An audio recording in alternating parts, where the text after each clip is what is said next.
My name is Nicole Miralgio, and I am a licensed clinical professional counselor. I have worked for Cornerstone Services in Joliet for a little over 18 years, serving as the Director of Behavioral Health for the last 7 years. So Cornerstone works with people who have disabilities, all kinds of disabilities. We provide services to them, and specifically the Behavioral Health Department works with people with mental health and substance use needs.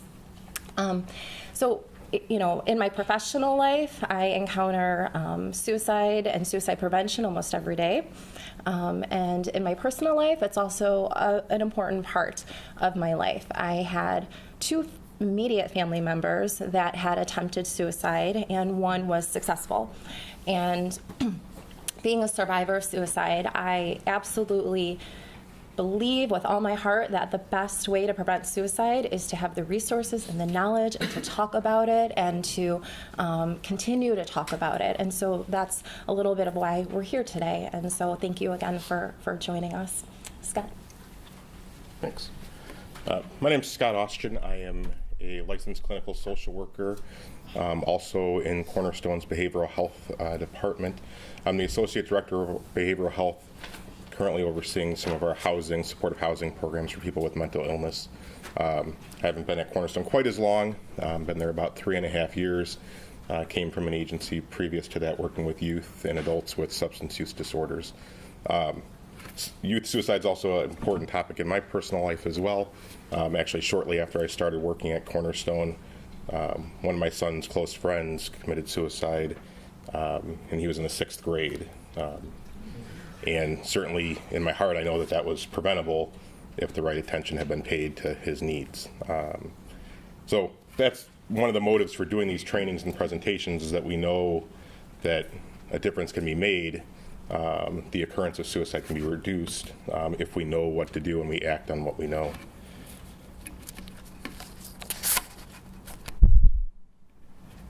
It gets emotional sharing about things like that. This is a very emotional topic. Hopefully it will have an impact on everyone. I know everyone's here for a good reason. We're actually going to start today. We have a quick short video that we're going to show. I think we'll find it moving, but it's very on topic. It's actually a real suicide note that somebody had turned into a short YouTube video. So kind of fair warning that it is rather touching. Having watched, 100 of these in the last couple weeks, very easy to get emotional watching them. But it's brief, and I think it draws attention to how serious the issue is and what the mindset of somebody may be going through something like this. So with that, there we go.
certainly, I mean, we don't really want to get into the motives for why these things end up on YouTube and social media, but I do want to say that there is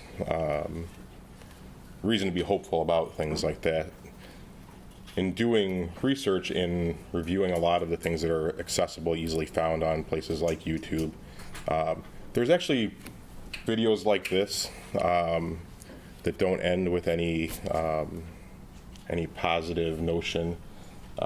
But there are also many videos done by survivors, people that had written a suicide note, had either acted on it or decided not to, and had looked back on it some years down the road and took the opportunity to share with the world that they were able to move past and get help, make it into adulthood. Some were very young as they had done those original notes. And so you can find those as well. And I certainly suggest looking at things like that.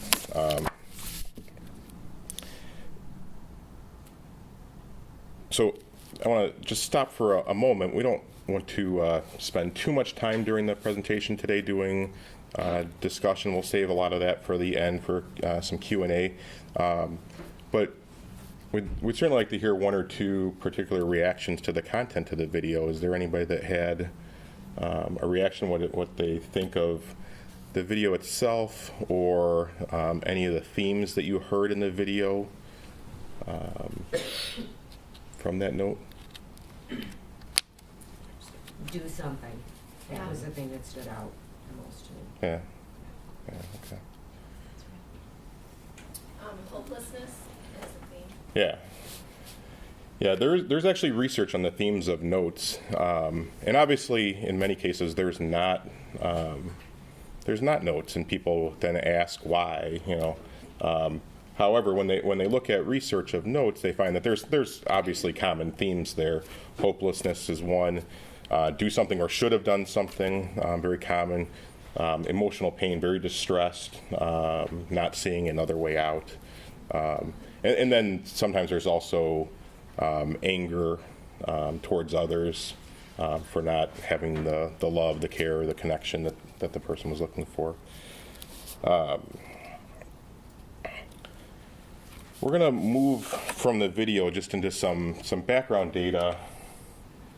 I point at the TV, I'm not sure I need to do that, but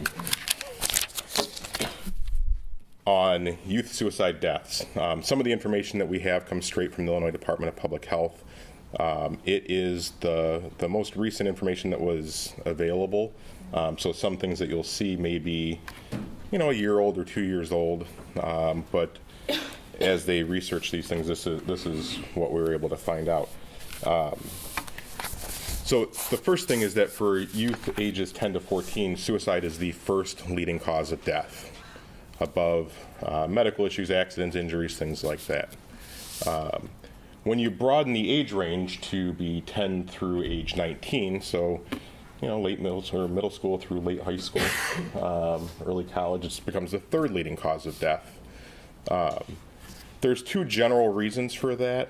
Does anybody want to take a guess as to why, as the age range broadens, suicide drops down a little bit on the reasons for death? What happens when people get beyond age 14? Start driving. They start driving. All right. So accidental death due to injury is one of the top factors in death for the older age range. Skews this number quite a bit because you have deaths due to automobile accidents, and then other kinds of injuries also fall into accidental death. Also in that same category is overdose deaths, not intending to die. The other cause of death for ages 10 through 19, which is common, is homicide, actually. So you have accidental death and homicide also up there with suicide. Amongst all age groups from 0 to 100 plus, suicide is actually the 10th leading cause of death. Unfortunately, there are some limitations in looking at statistics like this. For instance, it's not common, but below age 10, suicide does happen. But but the numbers are very, very low, thankfully. There's a statistic that says that about 2 out of every 1 million children ages 5 to 11 will die by suicide. So very low number, but does happen. All right, moving on to our next box. There is a distinct difference between boys and girls in terms of suicide attempts and completions. Suicide attempts, they're the same. They attempt at about the same rate. Boys, however, die much more often. There's a simple explanation for it. Boys tend to choose more violent means. And we're going to get into some of the means with which people attempt suicide during the presentation, because it's really important to know what methods and means people choose to use. But that's the distinction between the rate between boys and girls, is that boys choose much more violent means. You'll see this change a little as they get older. Men complete suicides more as well, but women actually attempt a lot more than men. And so here it's equal between boys and girls, and then you see that disparity a little bit as they get older. Okay. You had a question? How are you defining attempt? Is it actually inflicted and it wasn't successful? Yes. Or are you defining it as, I pretty much had a plan in place but did not go through with it? No, it has to go beyond the plan. It's an actual attempt. So it was some intentional intent to harm oneself. That's a good question. Yes.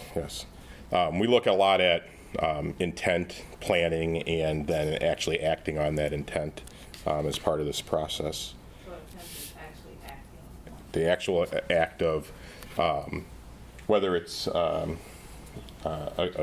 actually pulling the trigger on a gun rather than just holding a gun, that the attempt would involve pulling the trigger.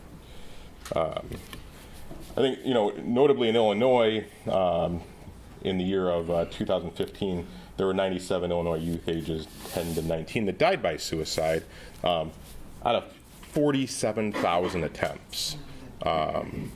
So that's a pretty glaring statistic as far as the difference between attempts that occur and completions.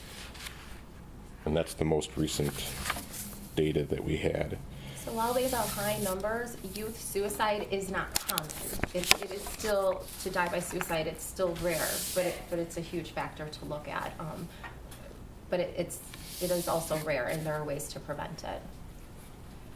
And are the attempts, are those the amount of people, or if you have a child that has attempted 10 times? I think it's the number of attempts total, so I don't think they could be duplicated individuals.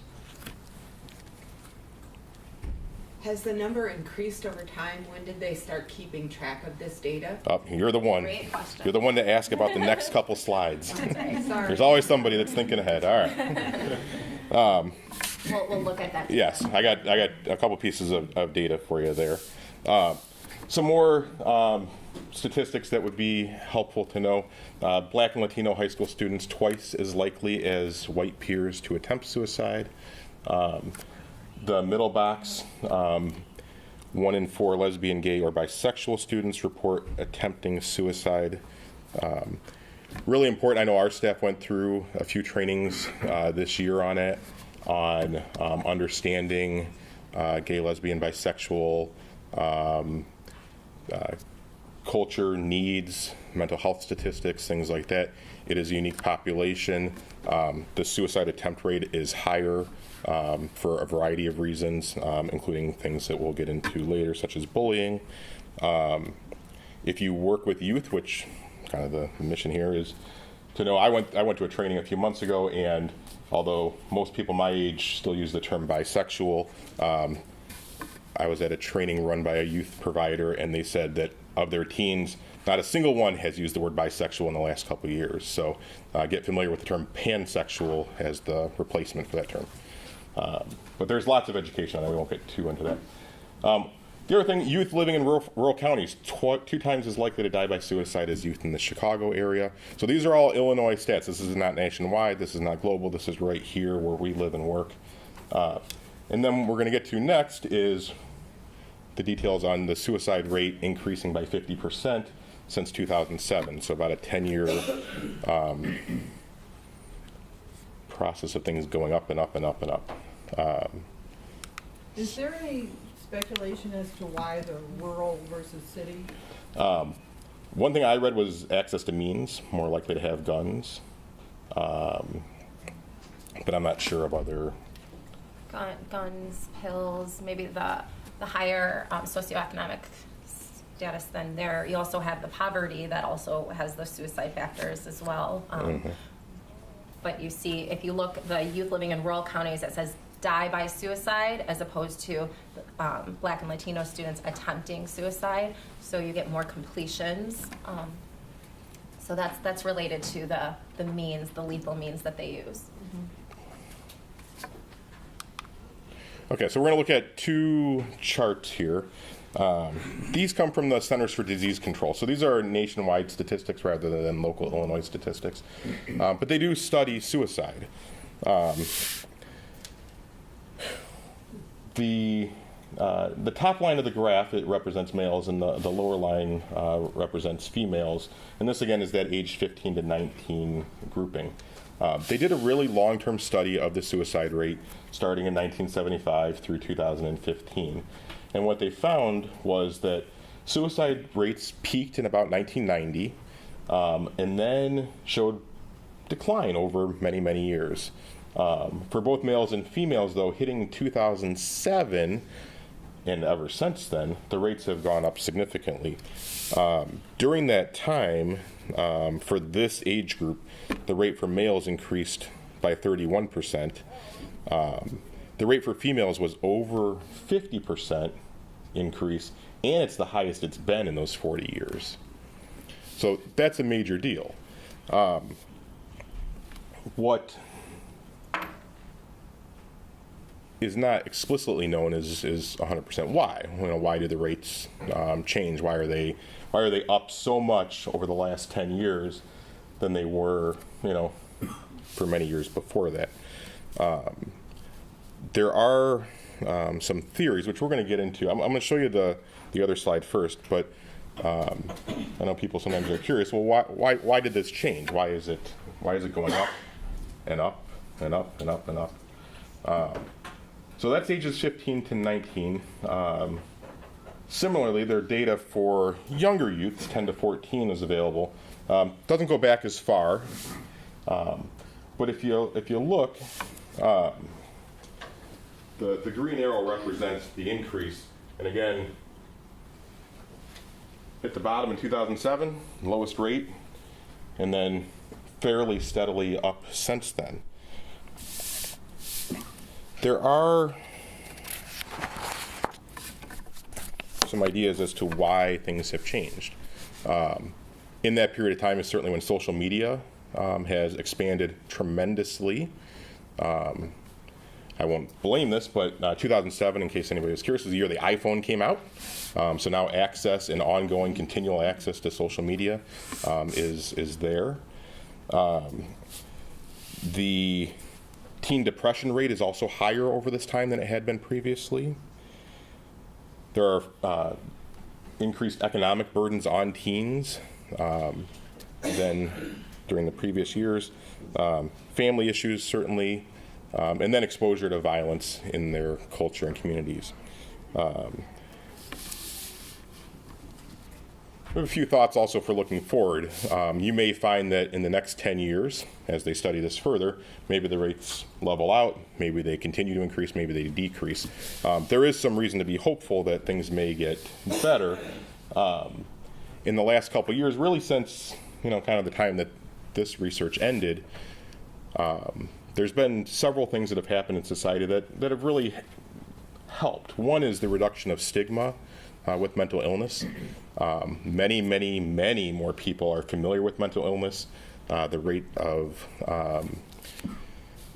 the percentage of people that know things about mental illness and how to help people, how to build relationships has gone up.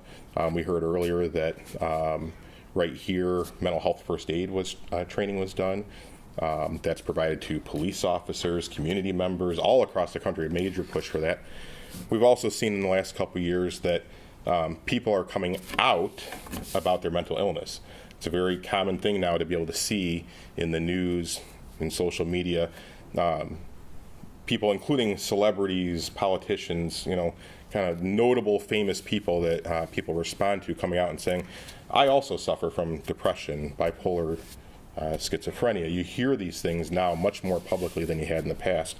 And the hope is that that reduces stigma. And when stigma is reduced, people are more likely to receive the help that they need. So getting mental illness and the suffering into the public eye has been a big deal. The other thing that I know I've seen more in the last couple of years is openness about suicide, suicide attempts, suicide completions. Previously, when you would see an obituary for a young person, suicide was never mentioned. Very shameful topic. People did not bring it up. They didn't want to acknowledge it happened to them. You would read, so-and-so, age 16, died peacefully at home. Well, what does that mean exactly? Now, kids do have medical issues too, but there was often a resistance to share that things may have happened due to mental illness, due to suicide, and also due to things like drugs and alcohol. So the willingness of people to open up and share more means that it's seen with less stigma and less shame, which therefore affords people greater opportunity to get help.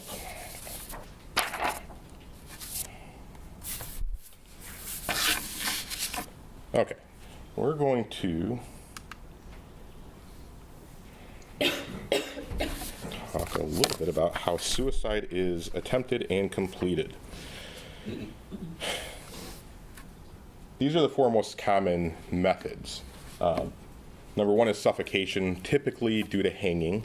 Could be other approaches too, but it is typically due to hanging.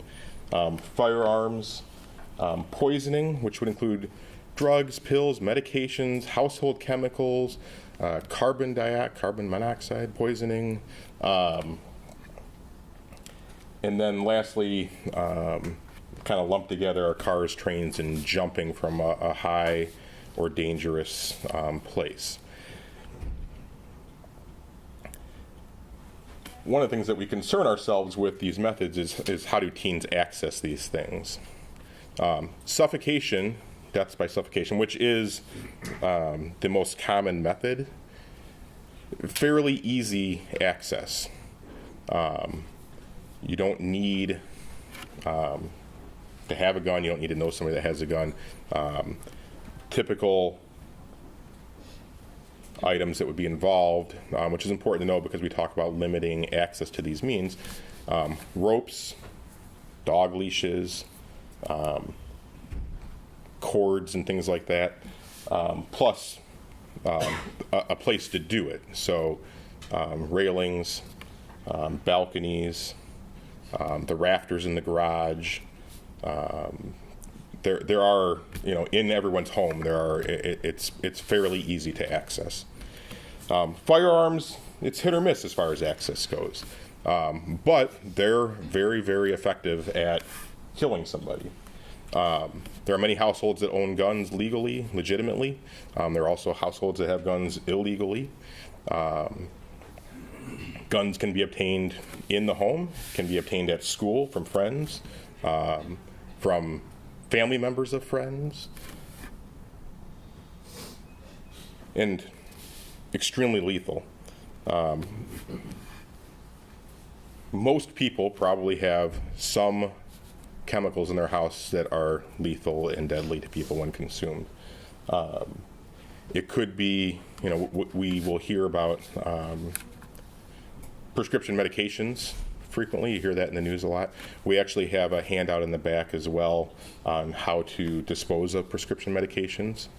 But that can be one method. But it could be over-the-counter medications as well, and household cleaning chemicals. We want our kids to have access to them because of things that they may need to do, but you want to limit access because they are dangerous. And then cars, trains, and jumping. As far as like the rural statistic, jumping is much less common. There's not high places to jump from in most rural areas. Cars and trains are there, though.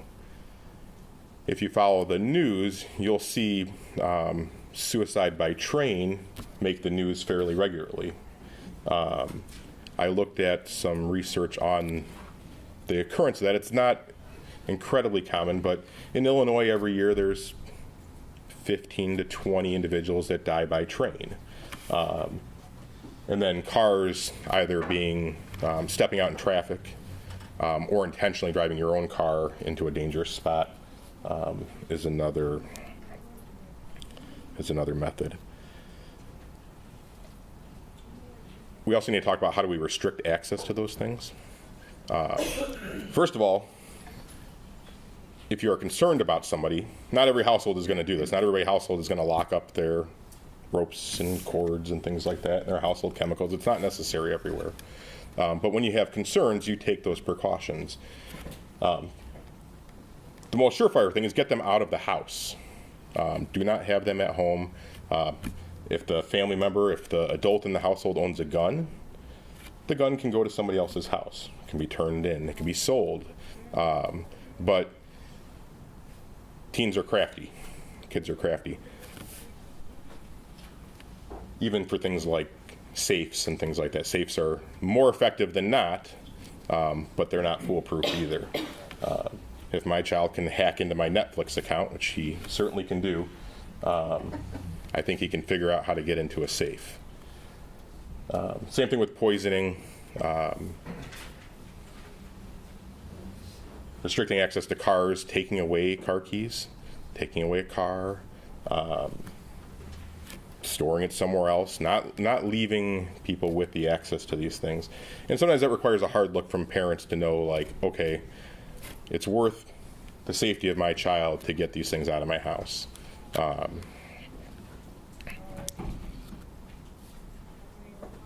So one of the things that we're going to get to later on is safety planning, and we're going to talk a little bit more about how that fits into to safety planning.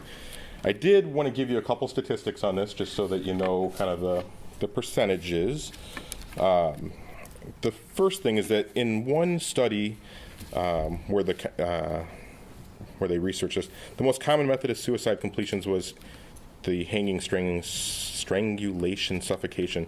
And in the age groups that they studied, that was the method for 80% of children and 64% of young adolescents. So those age ranges are a little different than what we looked at earlier, but typically would go through like age 14, 15. So you're talking about, between the two, about 75% done through that method. Next is firearms. And the others below that for young children. As kids get older, their access to things, of course, grows because they're more mobile. They may have more resources. They may have more money, things that younger children often don't have, because when you start looking at things at age 10, everyone knows that the life of a 10-year-old much different than the life of a 17-year-old. So their access to things is quite a bit different. Okay. We're going to move into another short video. The interesting thing about this video is that I think in about a 5-minute stretch, it covers many, many, many key concepts of the presentation. So if you are looking for a handy resource, I think this one will be it. This is done by, I want to give credit where it came from, too. Yes, sorry.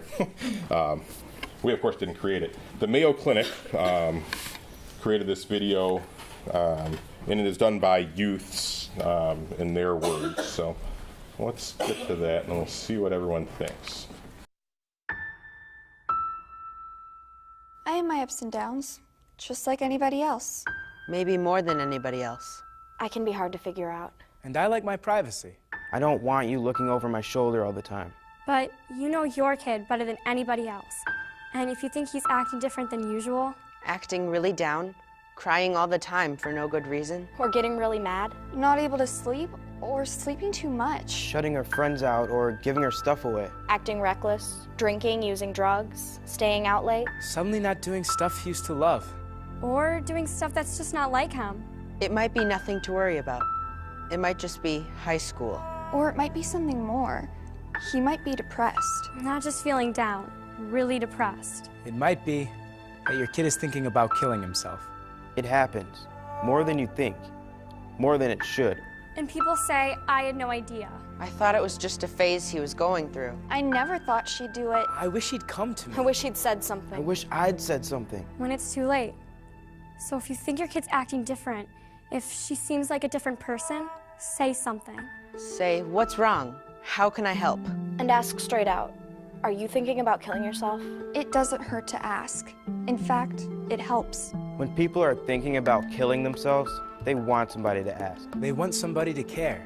Maybe you're afraid you'll make it worse if you ask. Like, you'll put the idea in their head. Believe me, it doesn't work that way. It doesn't hurt to ask. In fact, the best way to keep a teenager from killing herself is to ask, are you thinking about killing yourself? And what if they say yes? Or maybe. Or sometimes, Well, here's what you don't say. That's crazy. Don't be such a drama queen. you're making too much of this. That boy's not worth killing yourself over. That's not going to solve anything. You're just trying to get attention. You're not going to kill yourself.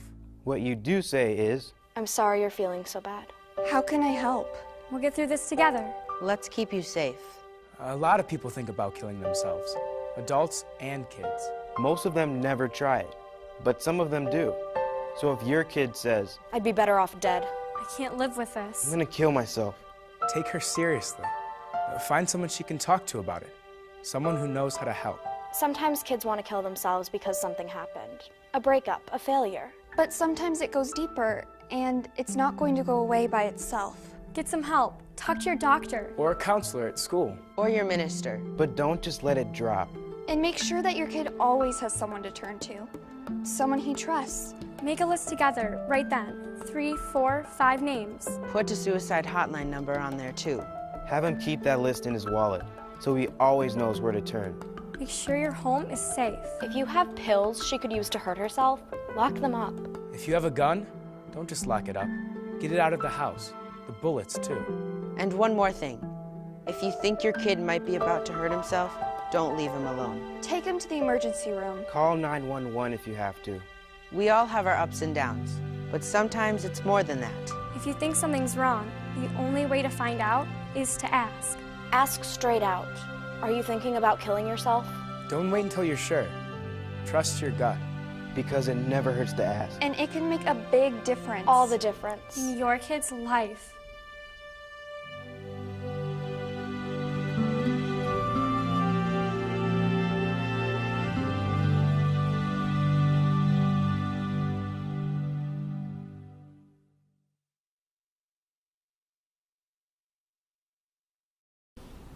Okay.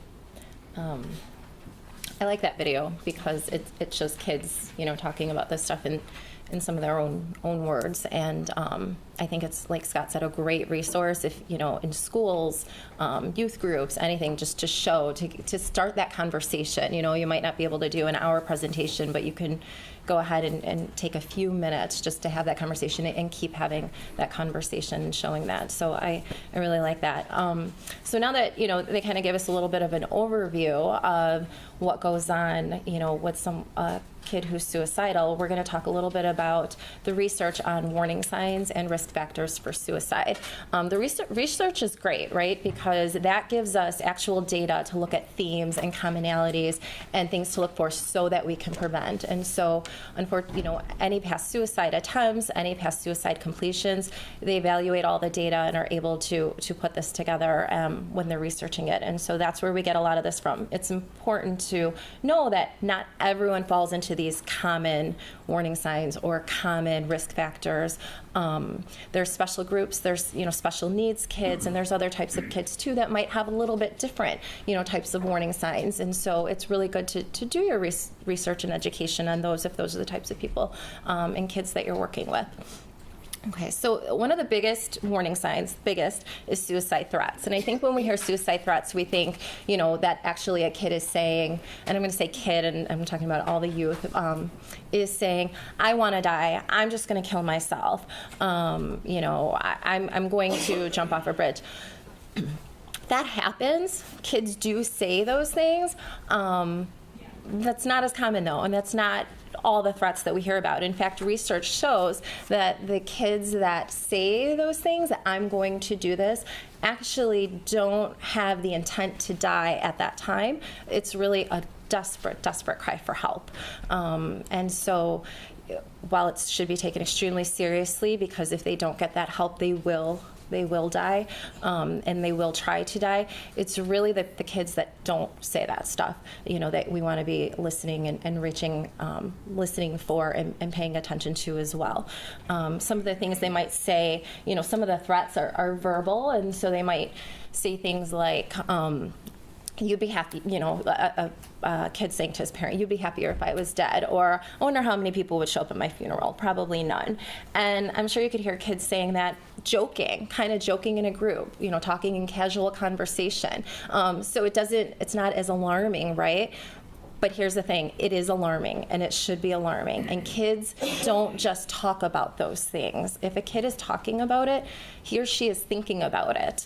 It's on their mind. It's something that is, something they think about and is a viable option potentially for them, or something that they're interested in. And so if you hear kids, in the schools and in the groups at home talking about this, ask a little bit more. You don't have to jump and think just because they're talking about it, they're actively suicidal, but it is a warning sign and something to pay attention to, and something that shouldn't be ignored. The good thing about having these warning signs is we're going to talk in a little bit about risk factors. So risk factors are the things that make a group of people or certain people more likely to attempt suicide. But there are a lot of kids that don't fall into any of those categories, and they're not necessarily high risk of suicide, but yet they have these warning signs. Warning signs are the things that happen before they attempt suicide. So they might, have all the great supports and not have those risk factors, but those warning signs are still there, and so it's something to definitely pay attention to. Threats, like I said, can be verbal. They can be written, so poetry, music, essays at school you hear about where they're writing about that. Letters, notes, any form of written writing about it. It also can be in behaviors. Maybe they don't express it in verbally or in writing, but a big behavior for someone is, and we'll talk about a little bit more, but is giving away their prized possessions. So this isn't just a kid giving away, here's my toy, I'm going to give this to you. It's something that's important to them, that's special to them, that is their favorite painting or their favorite book, or for littler kids, a stuffed animal or a blanket or something that always meant something to them, and they start giving those things away. That is a huge warning sign, and you'll find that does happen. Also, too, some people give away things in preparation before a birthday or a holiday. One of my personal experiences was that she It was a month before Christmas, and so I had gotten my Christmas present early. And so, not understanding why I would get a Christmas present early, the reasoning was, I may just not have the money then, around Christmas time. And I saw this and I just wanted to get this for you now. Looking back later, realizing this was all part of, a plan to die and to give something like that to me early. And so it happens, and it's a very common warning sign and something to look out for. Preoccupation with death. So it doesn't necessarily have to be preoccupation with suicide, death, dying, those types of themes.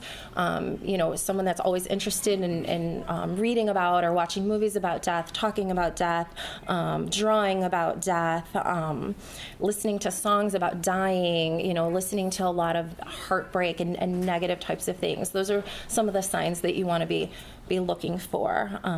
Looking for ways to die. Scott talked a little bit about access to those means. This is where they're planning. This is where they're actually looking for those firearms. And so maybe, it's a kid that's asking their parent, hey, Dad, you have guns, right? Yeah. Well, do you keep them so I don't get them? And yeah, I keep them locked up. And, a lot of parents educate their kids about it if they have firearms in the home.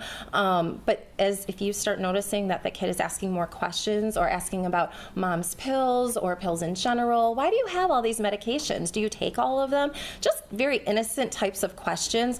They could be looking for that information, and so it's really important to pay attention to that. Scott talked about not just getting the firearm out of reach, but also out of the home. And obviously that's a personal preference for people, but when you're talking with parents, that is something to talk to them about, and we'll talk about in safety planning.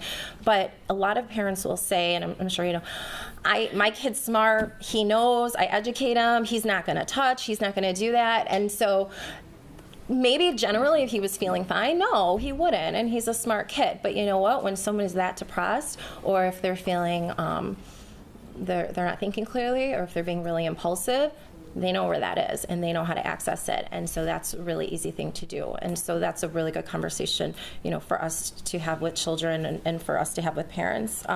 They might be looking for ropes, looking in the garage, looking in the basements, just looking for those things, asking a lot of questions about them.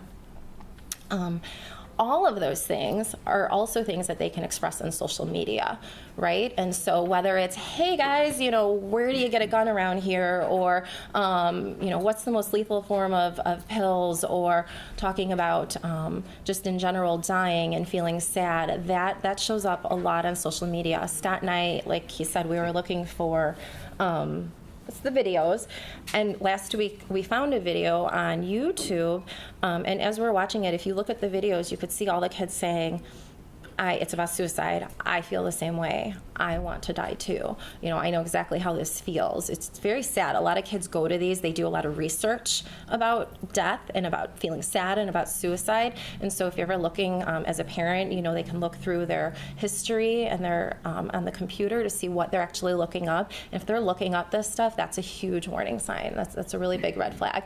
And one of the comments was from a boy that he was, and it was within the last 10 hours or so, that he was going to jump off of a building, and I'm going to do this tonight. And so then we're like, yeah, okay, we got to do something about this. And we tried to, we saw the boy's name, so we tried to look him up on Facebook, see where he might be, but that was a little harder. And so YouTube has a place where you can flag suicidal or any threats to harm, like homicidal content, and you can flag it in the comments or the video itself, and then someone's supposed to follow up on that. So hopefully if enough people did that, maybe they would be able to reach out to this kid, and try to get him some help. But YouTube has that. All of the social media sites should really have a spot where you can flag that content if you see other kids. Does anyone here know about the top social media sites for kids these days? Did I hear it? Snapchat. Snapchat's number one. That's right. Instagram. Snapchat, Instagram, and still Facebook. Yeah. Other things are distantly trailing. But each of them does have a reporting mechanism for concerning videos, comments. I did a little review of Snapchat, seeing that's popular, and people are particularly concerned because snaps disappear or something, for anybody that uses that system. Their number one feedback, though, is that if you see something from somebody that you obviously are connected to reach out to that person yourself and try to engage them and find out what's going on. They also have a reporting system, though. I didn't find it to be as maybe nice and responsive as YouTube's, but looking at it, there is a system for flagging individuals to say, this is a person I'm concerned about. And they have a whole advisory board on safety. But they all have something. You just have to search sometimes for that option. Yeah. Yes? How effective are these recordings and everything else? I mean, it's very easy for a site to put something like that to protect themselves legally, but how effective are they actually doing something about it? I didn't do a lot of research on what the success rate is of them following up. However, I know I think it was YouTube's has a 24-hour team that monitors for these things. And then even though you think they're crafty by doing things like fake names and things like that, they forget that Google and places like that are a lot smarter than them and can find them. So they do involve local authorities, but I don't know. I mean, I've heard anecdotal stories occasionally, but I don't know of the overall effect.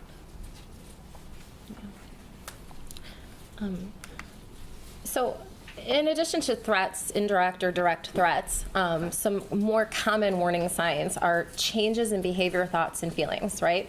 And so what you want to keep in mind is that the risk is increased and the risk is greater if any of these signs are new.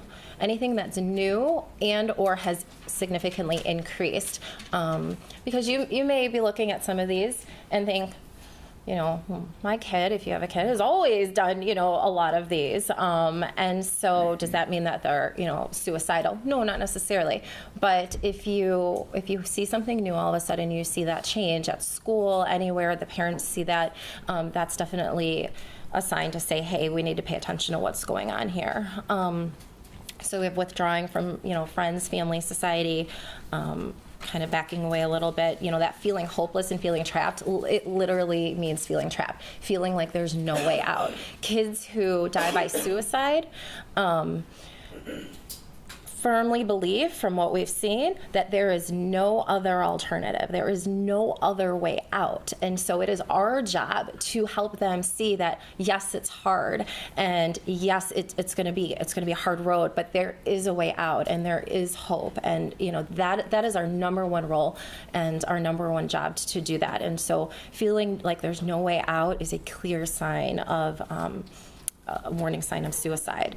Some of these signs might be more obvious in younger children. You know, you see younger children feeling hopeless, unable to sleep, sleeping all the time, you know, that rage, impulsiveness, recklessness. You might be able to pick up on that and say, hey, what's going on, and get them some help. Teenagers, though, might be a little harder. I mean, we have a teen sleeping all the time. Teen sleeps until noon, every chance she can get. You know, feeling moody, reckless. Teens are moody. Teens are unpredictable. Teens can be irritated and agitated that it's all of a sudden brand new, right? So it's hard. It's hard to figure out what is being a teen and what is being a depressed teen. And, you know, I think that the best thing that you can do, as either that you can, you know, share with parents or look out for as a provider, is to really notice any of those changes and talk and communicate with them. And we'll talk a lot about that, but kind of finding out what's going on, and not to jump on everything, but not to ignore it either and just blow it off as they're just being a moody teen. You know, there could be something else going on there. You know, one in 5 teens experience depression during their teen years, and most of them don't get treated for it. But it is the number one risk factor for suicide is depression. It's the number one risk factor, and so it's something that you don't want to ignore. And kids tend to show depression a little bit differently than adults. So when you see an adult who's depressed, if you've been there or if you know somebody, they might appear sad. They just appear down, sad, quiet. Children who are depressed don't necessarily appear sad. How does their depression come out? Anger, irritability, impulsiveness, risky behaviors. That's how their depression comes out. They don't necessarily know what or how to deal with what they're feeling, and so that is a common way for them to show depression.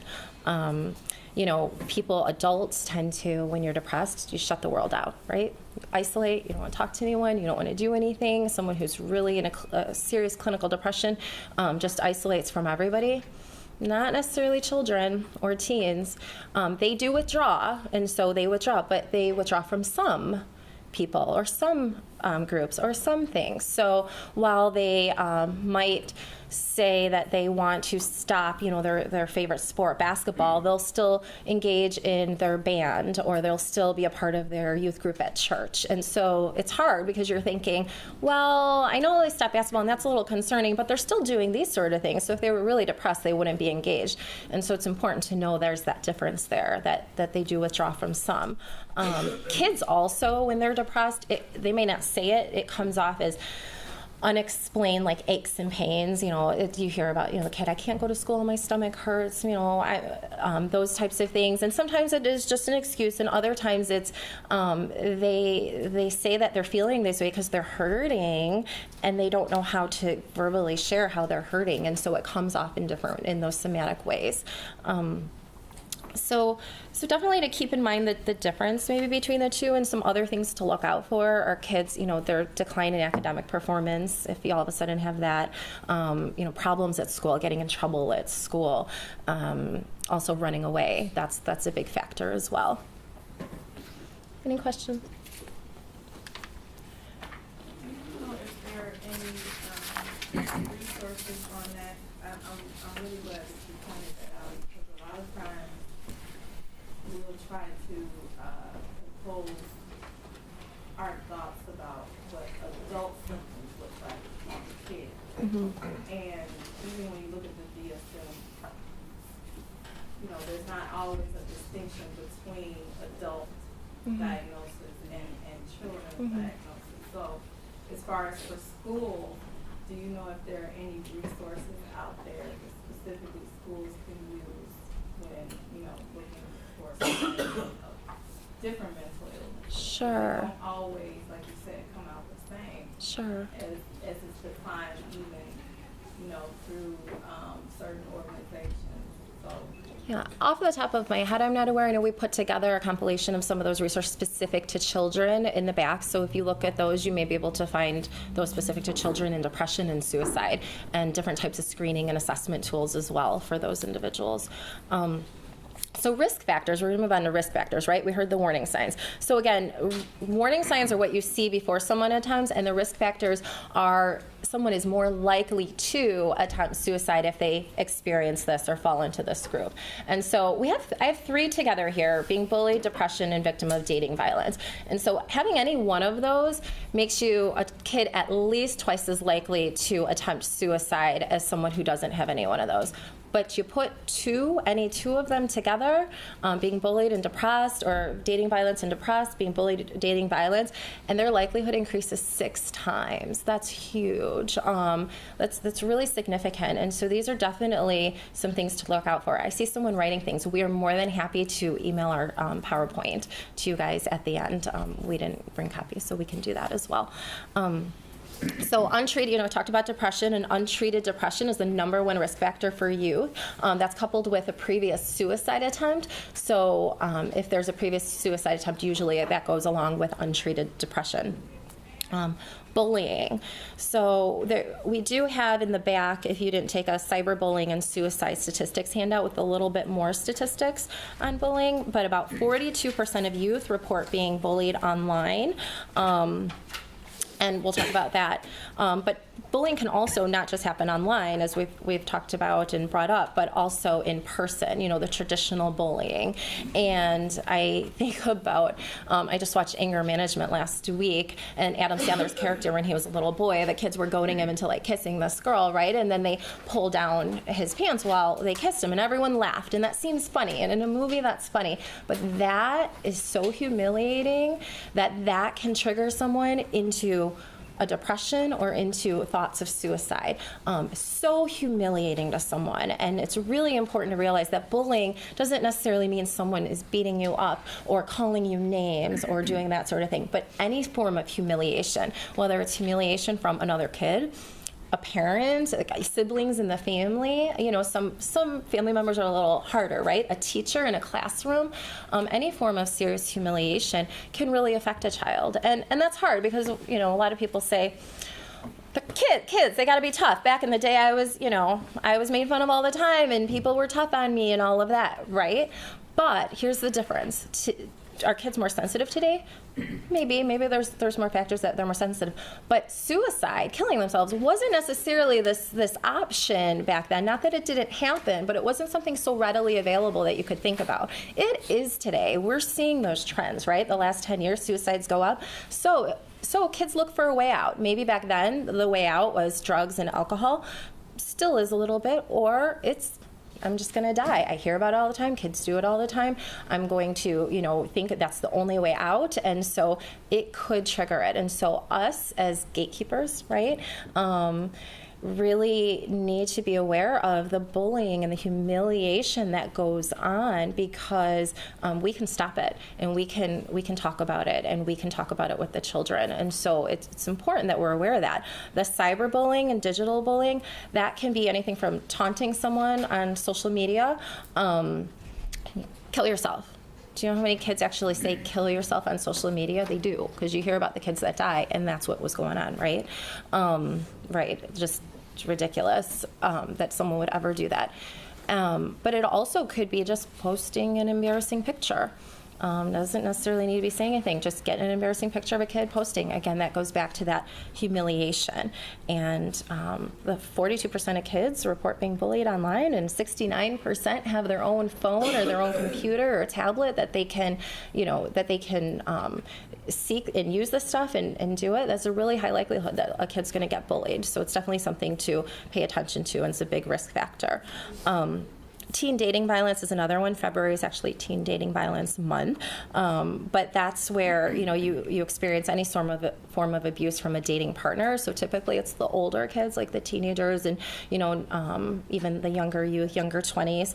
Approximately 1.5 million students in high school experience physical abuse from a partner, and 50% of people who experience that attempt suicide. So it's really important to watch out for, and like I said, to be that gatekeeper. So those are the three major risk factors. There's also, these are just as important risk factors. As you could see, the number one we talked about was prior suicide attempt coupled with depression. So that's in here. I'm just going to run through these quickly. Recent losses doesn't necessarily mean that someone died. It doesn't have to be a parent or a sibling. If someone did die, it could be, a teacher or a friend or someone important to them, but it could also be that that person moved away and now they're lost without that person. It could also be a really bad breakup. How many kids attempt suicide after a devastating breakup? You see that in adults a lot, and you see that in children. So definitely something to, when your kid or one of the kids in the school goes through something like that, to understand they're at risk here. Loved one died by a suicide. If someone you know is close to you dies by suicide, it's a viable option in your head. Like someone else that you loved did this, so it's a viable option for me. Prior traumas, we talked about the bullying and abuse, but also homelessness, poverty, those are traumas. Those are very traumatic experiences for children, and homelessness of youth in Will County even is higher, and so it's something to pay attention to. That is a trauma, and then you couple that. Scott talked a little bit about the LGBT population. So if they're coming out in their youth years, a lot of times the parents may kick them out. They don't accept it. They don't understand it. They say you're done. So then you have someone who is struggling with what's going on with them, classified as a group that is ostracized, and then they're homeless, and then probably don't have the money, and then also don't have a sense of belonging or support with people. That suicide is definitely a way out for them. So the LGBT population is definitely a very high risk factor, at-risk group. Poor problem-solving skills, destructive coping styles. Kids don't have those. Adults sometimes don't even have those, at that age. And so, learning problem-solving, learning how to cope. But then, so you have a kid that already struggles with that on top of these other factors, and that's something that's going to be really, really hard for them. Mental illness, that's one of the biggest risk factors. Depression primarily, but any sort of mental illness. Non-compliance with medications. You'll see maybe if some of them were treated, they weren't taking their meds, or they weren't on meds, they went off for a while. So something to look out for there. I'd say impulsiveness, I talked about earlier. 25% of attempts occur within 5 minutes of the intent. So not just the thought, but the intent, which means that's a quarter of those attempts of youth, right? So that means there on that day, in that moment, they feel so strongly about doing this, and they're going to go ahead and do it because maybe that's an impulsive type of kid. And so if it was a different day, a different time, they might not have done that.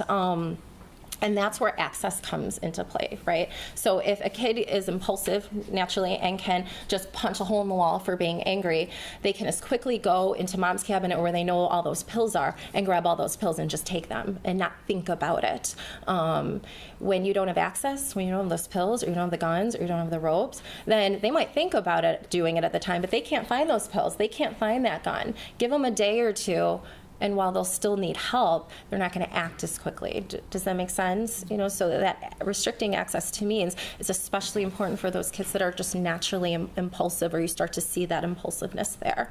And a lack of social network and support. Obviously, all kids, everyone needs a sense of belonging, and if they don't have that sense of belonging, they're more at risk. And you know, I went to a conference not that long ago that talked a lot about how to help kids and families and all of that, and all they kept saying was every kid shouldn't just have mom and dad or grandma or grandpa in the house. It should be, you know, a whole community, like we talk about the village, you know, the church and the schools and the youth groups and the extracurricular activities and all of that. And so not that they need to be involved in a million things, but they need those positive supports so that if one fails them, they have enough people there to kind of pull them through and to look out for them. So those are some of the things that we really want to look for with the risk factors. I think we'll move on here just for the sake of time. Along with risk factors are protective factors.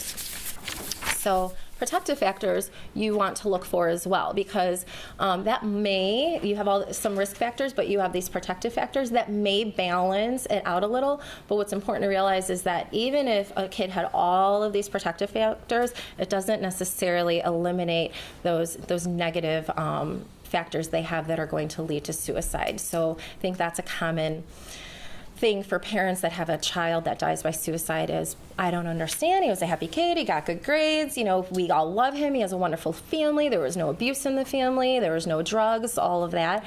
And I think I missed substance use. I did. Substance use is a big one, especially when you're impulsive. So a big risk factor that I didn't want to forget about.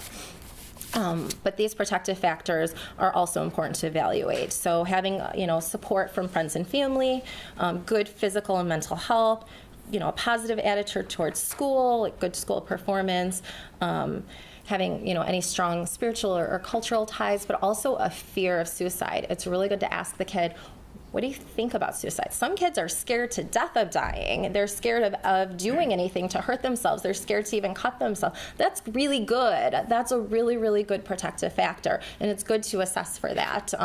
And to keep reminding them of, you know, those reasons that they would never do something like this. And then, again, just working on their personal skills of problem solving and communication is really important for them.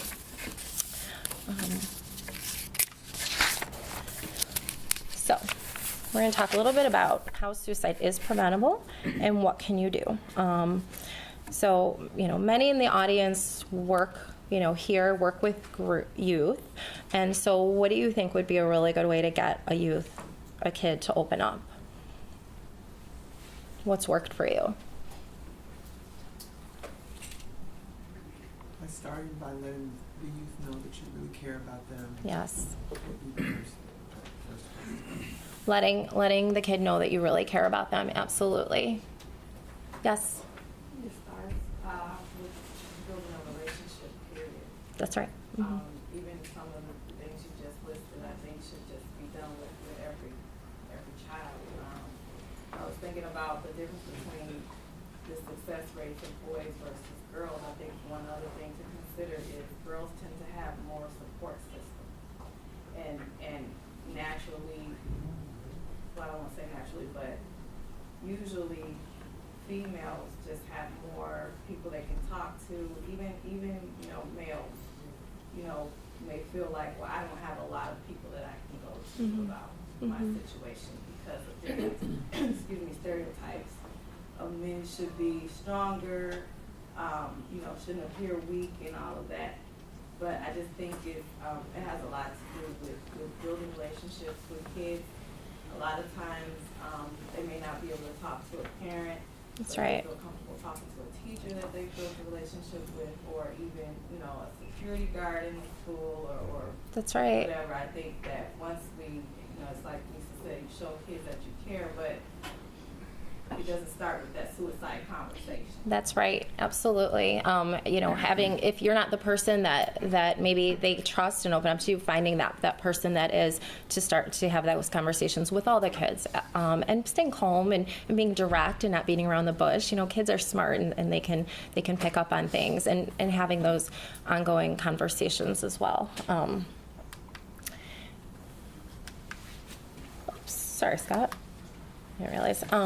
So those, I'm going to let Scott move on a little bit. I think something I just want to share really, really quick that I read about that I thought was really neat. Indiana has a higher suicide rate than the nation. So in the schools, they just have a higher youth suicide rate. And so something that they're taking seriously and doing is, suicide groups are going into the schools and they're educating and they're talking with people. And so something in South Bend High School that they did was create these little cards and gave them out to all students. And so the card is like a suicide card, essentially. If a kid is thinking about hurting themselves or thinking, having those thoughts, struggling in any way, all they need to do is give that card to anyone in the school. It could be anyone. It just isn't just their teacher. And then they will link them with a support and someone to talk to them at that time and get them the help they need. And last year there was one day where 6 kids gave them those cards to get that support because they were having those suicidal thoughts. And so this has been really good at opening those conversations. And so, we talk about asking kids, are you feeling suicidal? Do you want to die? Are you having these thoughts? Is the number one thing to do to prevent suicide, is the number one thing to do. But also, too, it can be in indirect ways, like giving those cards, and they can share what's going on without having to say that out loud, which is less stigmatizing maybe for them. And keep in mind that asking kids, are you thinking about suicide, does not put that idea in their head. I know the video talked about that a little bit, but I can't tell you how many people, even the staff I work with, that say, we work with people with mental illnesses, and they say, I'm not going to ask them if they're thinking about it. I don't want them to start thinking about it tonight. If they're already thinking about it. You're not going to put that idea in their head. So don't be afraid and move past your fear and your worries and ask them, because kids want to be asked. They want to talk. You talked about, someone help me. They're reaching out. They want to know that someone cares enough to ask them those hard questions. And so don't be afraid to do that. Okay. Thank you. So we're going to talk a little bit about assessing risk, kind of going past then, hoping that you have some kind of rapport, relationship. You've shown the youth that you care. And if you're not the person, to find somebody right away that can talk to them, but don't put that above talking to them. So time is of the essence as we start to assess risk. It becomes an urgent matter. It's not something to delay. I'm just going to run through the list, and I'm going to talk a little bit about a couple of points here. But one is asking people if they're okay. That shows genuine concern. Are you okay? Because what you're saying is, I see something going on usually, so I'm going to be asking. Express your concern about what you're observing. I'm worried about you. I care about you. Something's wrong. Something's changed. I'm seeing something in you. Asking directly if they're having thoughts of dying. So many people squeamish about this question, even professionals. And sometimes people take a shortcut and ask simpler questions like, are you thinking of hurting yourself? What we really want to encourage is that people get used to the idea of asking about death, asking about suicide, using those terms explicitly so that you're on the same page, and that the youth also understands that you're serious, and you mean that we're not talking about generalities, we're talking about a specific act. So we often ask, and certainly you see when people do it for the first time, like, a deer in headlights, are you thinking of killing yourself? Are you having thoughts of suicide? Do you want to die? People are not comfortable asking those. But you can get comfortable once you ask it, a few thousand times. A week. A week, right? Our daily existence. That's right. listening attentively and non-judgmentally. And this is often where it comes, where you get a good response from the youth. You're showing them, you can tell me what's going on, and I'm not going to judge you. I'm not going to shame you. I'm not going to correct you. I'm not going to tell you you're wrong. It's one of the mistakes that parents often make. Oh, no, you shouldn't be thinking like that. You're fine. Well, not entirely. Reflect what they share. So again, repeating back to them what you're hearing. Make sure you have a good understanding of where they're at. Tell them that they are not alone, because again, when people feel out of options and they feel cut off, that's often how they're feeling. There are treatments and people available that can help. And again, we have resources for that besides all of us in this room. And if you are concerned, guide them to additional professional help. And we're going to get into a safety plan that has some of those features built in. The other thing, and I'm going to incorporate this here, although it comes up in a couple slides, but one of the things that we ask about is, do you have access to lethal means? Now, we wouldn't say it like that because that's a little researchy or something. But we want to ask, do you have a gun? Do you have access to a gun? Do you have access to pills? What do you have that you can access that could lead to your suicide? All right. Parents and guardians can be the biggest help and the biggest barrier in the world to this process, but they need to be involved when you're working with youth. There are, of course, confidentiality rules and things where you have to decide, depending on your role, where you're going to work with the parents. But when you get to a point where you're concerned about somebody's safety, you have to be considering what is it that you're going to do with the parents or guardians. So I know for domestic violence and sexual assault, teenagers can get up to 5 sessions of counseling without a parent's permission. Is there anything like that for depression and suicide? Without disclosure to a parent, I believe so. I don't know all the substance. All under counseling.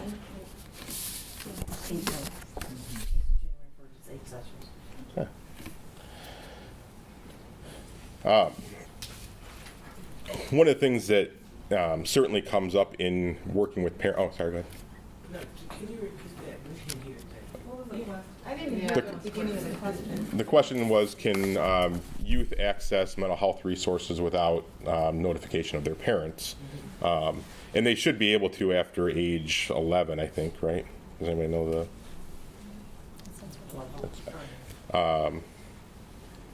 Where can they get 8 sessions at? Anywhere? From a counselor.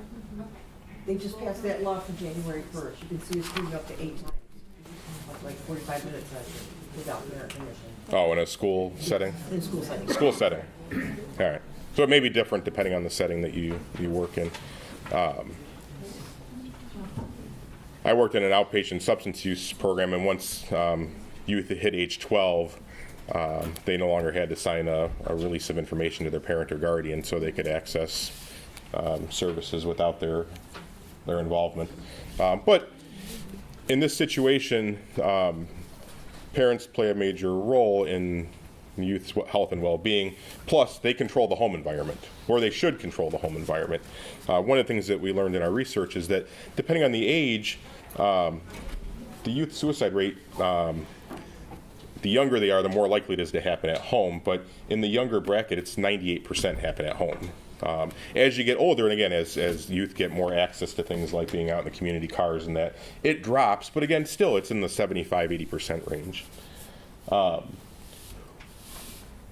One of the concerns that comes up when working with parents is, how will they respond? Will they be able to handle the information that my child is suicidal? And will they be willing to take the steps necessary to ensure their safety? I did a recent training on lethal means and access to lethal means, and one of the examples was, a family that had guns in the household because they were hunters. And the father's position was clearly, we've grown up around guns. Guns are a part of our lifestyle. We use them responsibly. We use them safely. We follow the laws. We have our FOID card, et cetera, et cetera, et cetera. And the counselor was asking them, would you remove the guns from the household because your son is suicidal? And the dad was difficult to budge. And similar to what Nicole had mentioned, because he felt, well, but my son is smart and educated and he knows safety and things like that. But what that also means is the son knows how to use these things and puts him at greater risk. And more specifically, the individual's plan for suicide involved a gun. So it wasn't just, I'm thinking of killing myself, it was, I'm going to shoot myself. But getting parents to budge about their positions can be challenging, but it's important. The other thing is, you hear things like they mentioned in the video, well, you'll be fine, or attitudes that don't support the well-being and the concern. So we need to give counsel to the parents on that. As far as controlling the environment, like we talked about getting rid of guns, other things that can be done to help out is lock boxes for medications. If you have to keep them in the house, you keep them locked up. There are safes for that. Backpack checks. If you're not in your kid's backpack, I still go back to the Brady Bunch when Mrs. Brady found the cigarettes in Greg Brady's pocket, and that caused a big uproar.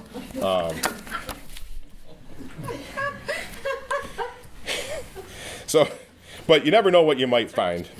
That's pretty bad. Looking under the bed, looking between the mattress. Kids are rather clever as far as where they stash and store things. That goes beyond suicidal things, but You're saving their lives. Yeah. And that's what parents need to understand. It may seem overbearing at the time, but if there's other warning signs going on, you're saving a life. So who cares if they're mad at you, right? Right. So you invade their privacy more than you would otherwise. You try to get them on board with it and understanding why you're doing what you're doing and why it's in their best interest and why you're there to help them. But ultimately, you are taking it a step further than you may otherwise. And that includes bedroom searches as well, where you may not want to step foot in their bedroom most days, but in these situations you would. I don't know if everybody here in the room knows, but the Sheriff's Department actually has a trailer that they cart around, and it has the hidden in plain sight test of drug paraphernalia. And if parents could find all that drug paraphernalia in the room when they go in there to check it out, then clearly they'd probably be able to find anything dealing with suicide. And it's an interesting room. Yes, I've seen things like that. It's can be very helpful. The other thing is getting access to your child's social media accounts so that you can monitor the activity, check on their comments, follow their posts and snaps and things like that. Because, as Nicole was mentioning, we saw that like firsthand. I mean, we're searching for videos, and the top comment was, "I plan to jump off a building tonight." Okay, well, that could have gone unnoticed by thousands of people, and hopefully the fact that it didn't go unnoticed by us will have helped. We're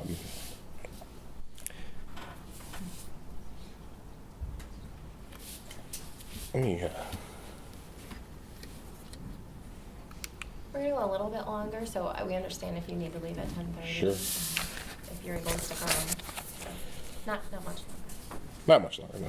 So specifically, when we're assessing, and again, it doesn't have to be a professional doing this, although if you have professionals available, certainly utilize them. Is there a plan and means? Not just suicidal thought. People may have the thought and they may be able to cope with it. It may be fleeting. But is there actually a plan? How am I going to do it, and do I have access to the way to do it? The more detailed the plan, the more at risk the person is.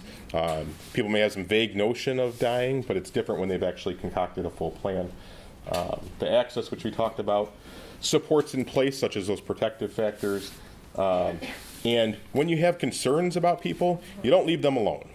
Do not leave them. They will get you. Can I go outside for a cigarette? Yep. No. Do not let them. Sorry, do not. Yep. I just got to go to the bathroom, and they walk off with their backpack. I'll go to the hospital with you. I just need to run home. No, do not. I will come with you. You don't need to be alone. If they're high risk at that moment. So we mentioned earlier, and you'll see at the back, there is. Uh-oh.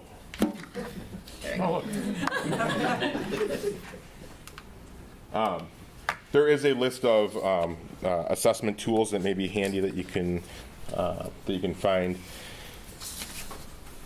I know when I go to look for stuff online for tools for work, and it's thousands and thousands and thousands of options. It's nice to have a narrowed down Yeah, those are most commonly used in the schools and in primary care settings, as well as more formal counseling. So now, everyone should have a copy of a safety plan in front of them, because we're going to talk just briefly about intervention and safety planning. The first thing I want to point out is that this is not a contract, okay? Safety contracts, suicide prevention contracts have been used for a long time. They're not seen as particularly effective, although they're still used at times where somebody says, I promise not to kill myself, and sign here. Some of the research on that says that, they're marginally effective, but youth often see them as more about, kind of like what was asked earlier about social media. Are the reporting tools really to protect the social media provider and not, instead of helping the youth? Same thing with the suicide prevention contracts, is that the youth sometimes sees that as an us thing rather than a them thing. And we want to make it a them thing. So the more detailed approach, which we use in practice on a daily basis, is safety planning. The version I provided has a front and back. The back is, the other one has a back. No, I got a double-sided one. Everyone got a double-sided one to save a tree, but mine's single-sided. The back is just a sample of what it would look like filled out.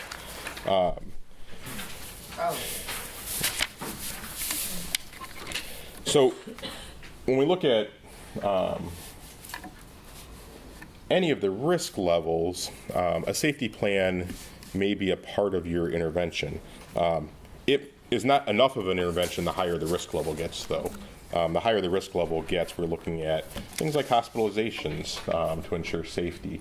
But working on a safety plan, somebody that you have a mutual relationship with as a client, as a student, can be a very powerful way to get them thinking about a proactive plan to keep themselves in a good place.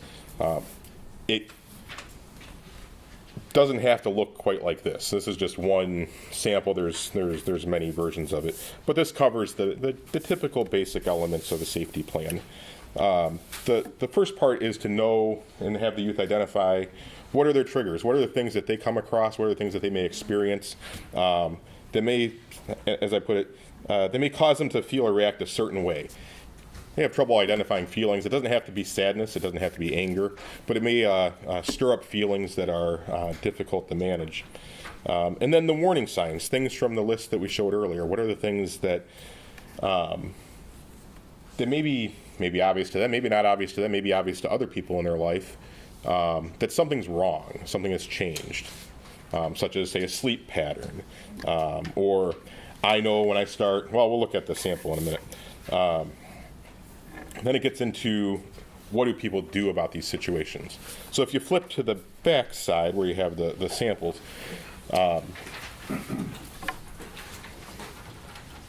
it has some examples of what this may look like. So in terms of triggers, it may be things like being bullied at school, fighting with the parents or parents that are fighting, a bad breakup, and then warning signs. Again, it may or may not look like depression. A warning sign may be angry, agitated, irritable, crying spells, thinking about dying. Or they're not always displayed outwardly. Sometimes youth can be rather flat and you don't really see what's going on in their world. So it may include things like drawing pictures with a death theme. Next, we get into the coping skills. What can I do to cope with it by myself? Things such as distractions, healthy activities, doesn't require professional intervention. So watching Netflix, choosing my favorite show one day at a time over things with a darker theme where people are dying all the time, shooting hoops, coloring books, things that are distractions, positive, healthy, and may allow enough time to pass for the mood to improve, support to be available. The next is who can I turn to for support? This may be friends, it could be family, it could be a neighbor. As youth work, it could be a coworker, could be a mentor, it could be a coach, it could be people involved in their life that they can turn to. Where can I go for social support or distraction? Again, these don't have to be like crisis intervention places. These can be places that they go to feel better, get distracted from what's going on. Could be the library, could be the Y, could be a neighbor's house, but where they're going to be around people. Then we get to professional help. I keep looking at the thing, but it's not up behind me. So professional help, this would be modified quite a bit depending on the youth that's being helped.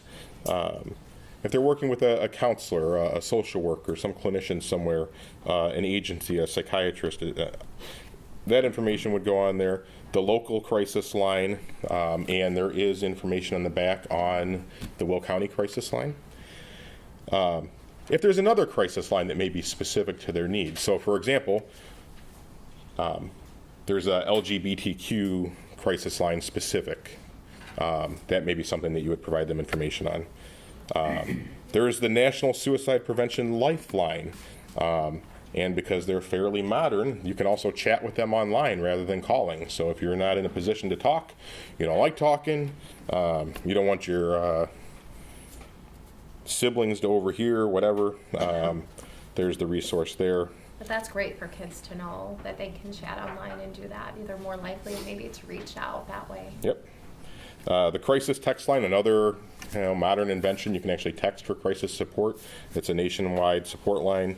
You text home to 741-741, and you get a response from certified, trained people in crisis prevention, crisis management.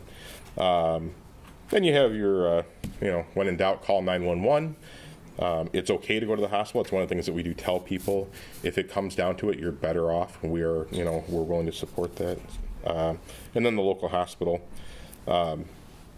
You also include a plan for how to make the environment safe, because as you find out about lethal means, you want to make a plan for how those will be removed from the environment.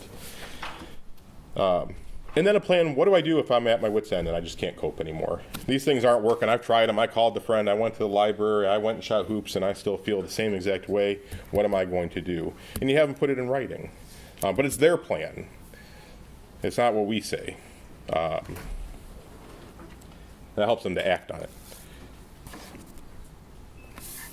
The reason, keep going back to firearms, but one of the things I did want to mention from some of the research as far as why having a plan to deal with the lethal means is important. We looked at that stat earlier, the number of completed suicides versus the number of attempts. Many of the attempts that occur are by poisoning, overdosing, over-the-counter medications, prescription medications. We don't share this with clients, certainly, but the completion rate of suicide using that method is about 1% to 2%. It's not very high. Most people survive those attempts. Not all, of course. I mean, 2% is still 2%, but most survive. Firearms, much more lethal. The rate of suicide completion with firearms is 85 to 90%. So, as you can imagine, that's a huge difference. So we want to make sure that people focus on that. And so when you ask people, again, are you thinking of suicide? Are you having thoughts of suicide? Things along that line. You would ask specifically, do you have access to firearms? Not just weapons, because knives are weapons. Bats are weapons, other things. But you want to ask specifically about access to guns. And they might say, no. Well, do you know where you could get it? Right. Yeah, I know some people. I know, ask further questions. Mm-hmm. Just do the high risk. So we have a breakdown just of the risk levels. I'm not going to spend a lot of time on this, but some youth truly are low risk. When provided with support, when provided with a safety planning option, someone to hear them out, someone to process with them, their risk is pretty minimal. With a moderate risk, you're getting to a middle ground. There's more concern. It could maybe go either way. You want to get them in touch with supports and services on a more ongoing basis. Want to involve parents and guardians, other people, to ensure that things don't escalate. And then youth in crisis, and this is true also for adults, but you don't leave them alone, and you make sure they get to a safe place, typically a hospital setting, where they can get some treatment and try to get back on a better track. And during that time, anything that could be potentially used for harm is removed and eliminated from the environment. And one of the things that we tell families, because certainly we experience this, is they don't know that it's okay to call 911 in those situations. You explain to the operator exactly what's going on, and paramedics will come and they will help. Many, depending on which community you're in, many communities have officers specifically trained in crisis intervention that are good at talking to people about things like suicide risk, mental health, and getting help, and they can be very, very useful. So I think I'm going to go on to our last one here, and then we have some time for some questions and answers. So we want to make sure everyone knows that help is available. I keep looking at the wrong stack here. So for youth, obviously having a network of healthy supports is extremely important. That sense of belonging, that sense of connection, that sense of an outlet, very important. Professional help, getting the youth connected to supports, whether in the school or outside of the school, could be therapists, could be other kinds of supports as well. 24/7 crisis line or lifeline, that information is on that safety plan. You can walk into the ER, be taken to the ER, calling 911 helps. Those are the two primary numbers, and we certainly refer to them often. Specifically on the topic in the back, I'm going to run through a couple things that are there. There are some websites specifically on the topic of reducing access to lethal means. So if you have questions about that, one of the trainings I took, which I think is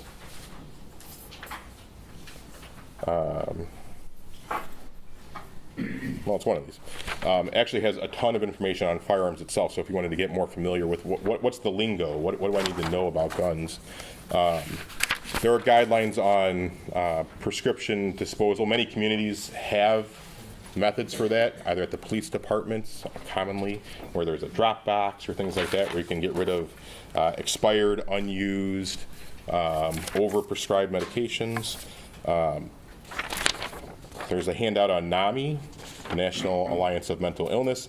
The Will Grundy chapter has a free 6-week education program for parents and family caregivers of children aged 22 and under who are experiencing symptoms of mental illness or have already been diagnosed.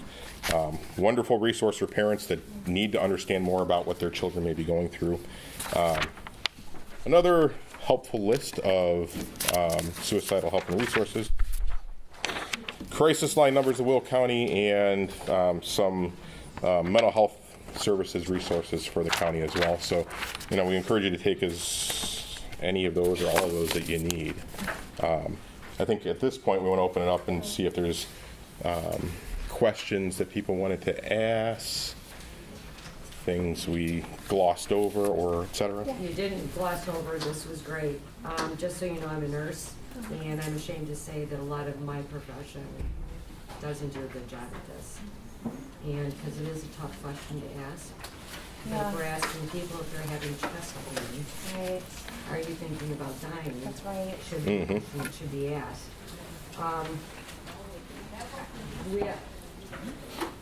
My area of the county has limited access to services. It's difficult for people to get places because if we're on the eastern side, and unfortunately, we have a very high percentage of suicide out there. So we actually have an advocate out, if anyone's from the area, Kayla Ducius, who lost her son to suicide, has really taking it upon herself to bring awareness to it. I am taking the first aid class myself as a nurse. It's a great class for everyone. And my biggest thing is, and again, this isn't a question, we have got to start talking about this stuff. Because keeping it swept under the rug has done no good. And if I was able to tell you and name to you people, the people I know that took their lives, you would be stunned. Because I should not know that many people. We have a great school system out there on Nikia Hall. Dr. Nikia Hall is really, really pushing for these things as well. So our biggest thing is having access to the services post. Where can we get these kids? That type of thing where it's not such a distance for them to drive, because you'll lose them. You'll lose them there. That's right. Well, Will County right now, I don't know if you've heard, I mean, they're applying for a grant to get a really big system of care in place for mental health, involving the schools and the primary care and all of the other providers. And the goal for, if we can get this, the goal for Will County is to, you show up at the school, primary care, anywhere, we can get you in the system, you get linked with someone, so you can get that help right away. Are you part of that? Yeah. I'm on the county board. Okay, all right. And we now are, September will be recognized in our county. As of now, we did do a proclamation for that, for suicide awareness and education. That's great. So, whatever you need, Thank Jackie's you. not sitting here from us, please reach out, because I will fight tooth and nail for you. We all gotta do it together, right? That's right. It takes That's a right. team. Yeah, appreciate Kids that. shouldn't be dying because Nope. they're They should struggling. They should not. Yeah. So I have a question regarding the cell phone usage, because I've always been on the fence about this, and because I know that our youth utilizes their cell phones all night long, and sometimes the things that go on with that conversation between other youth can also cause these thoughts and even attempts and completions. And so I've always been a big thing, especially with my own kids, that they had to give me their cell phones at night before they went to sleep. But when they were in high school, they were like the life link to other students. And so I always question, you know, where is that balance? Because if they can help someone, I want them to be able to do that. But at the same time, it's also, you know, taken away from them, and it's emotionally draining as well. Sure. So what are your thoughts on that? I think partially it's parental discretion. Certainly there's a lot of information about the impact of cell phones. Kids even having access to phones after like 3 hours before bedtime because of the blue light or some kind of science thing. But you're right. I mean, I certainly have experienced the same thing. My son, somebody that he knew posted a suicidal video on Instagram. He saw it, reported to the school. School intervened. Individual was hospitalized and is fine. And so that is their network. But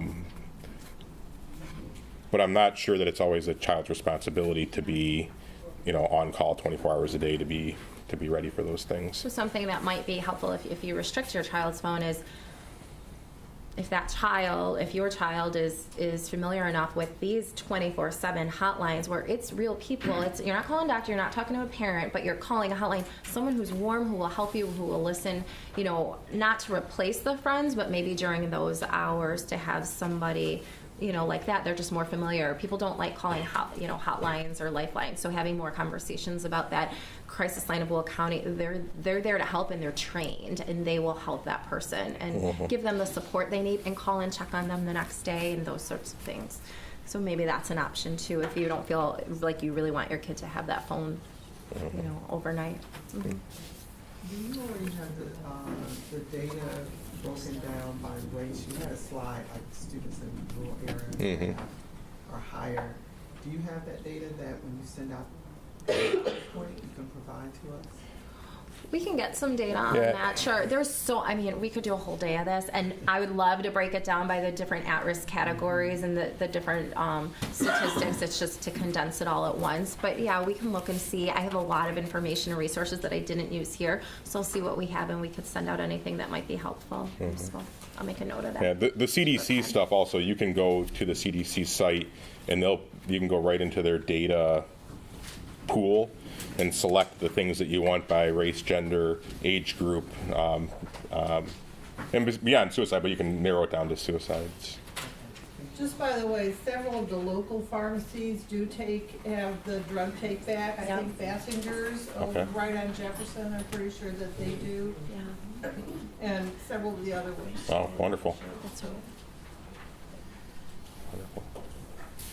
Any other questions or comments? I know we've kept you longer than you planned. Where do we I appreciate sign it. up to get this sent to us? Where would you like us to put that information at? Okay. We have all of She has the mailing list. addresses if you registered with us. Yes. So we will get that out to you as soon as we get it from. Yep. Awesome. Yeah, we'll send that today. We'll definitely get it to you. Yep. Okay. All right. Thank you, everyone. Thank you, Really everyone. appreciate it.